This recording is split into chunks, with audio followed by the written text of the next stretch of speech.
This advice changed my life. If you could explain something on the basis of a deterministic reflex, you should. And there's something to be said for that hypothesis. Don't make your theory any more complex than it needs to be. How far can you get with a theory of chained reflexes, a deterministic theory? The behaviorists got a long way. They couldn't get to the highest strata of human endeavor with a chained reflex theory, but there was a lot of things they did that were very good. But one of the things they made a big mistake about was to conceptualize motivational states, let's say, as impulses or drives. That's not sufficient because it fails to take into account the effect of those states on perception. So it's much better to think of a motivated state. This is what helped me integrate behavioral theory with psychoanalytic theory, especially the psychoanalytic theory of religious endeavor. It's much better to think of those lower order motivational states as personalities. They're sub-personalities. They have their perceptions. They have their objects of perception. They have their cognitive rationalizations. You certainly see that in addiction, let's say. They have their emotions, like they are small personalities, unidimensional, very narrow-minded personalities, but they're personalities, they're not impulses. So are they personalities within our, what most people would think of as our larger personality? I mean, what I'm hearing is that, let's say somebody's an addict.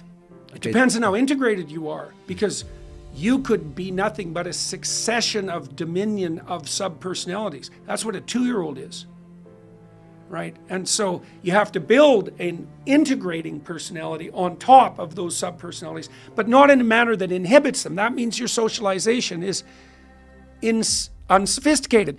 Even Freud knew this, because even though he had basically an inhibitory model of, say, superego regulation, he believed that a healthy personality would have the impulse of aggression and the impulse of sexuality, to take two major lower order motivational states into account, would have them integrated into the functioning ego. The issue is integration. And so what you're doing when you're social, like, okay, when my son, for example, would become willful in a manner that I regarded as counterproductive for him and the household. And the rule would be, you can't act that way, because if you act that way, people aren't going to approve of you, and that's a bad plan. So you have to control that, because it's not going to work out well for you if you don't. Okay, so I use timeout.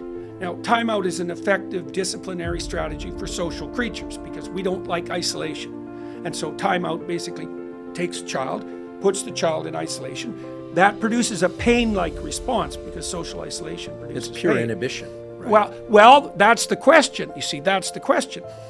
He had to inhibit his immediate desire, say, to run around, because he was going to sit on the steps. But see, I put a rule in place there, and the rule was, as soon as you get yourself under control, you can leave the stairs.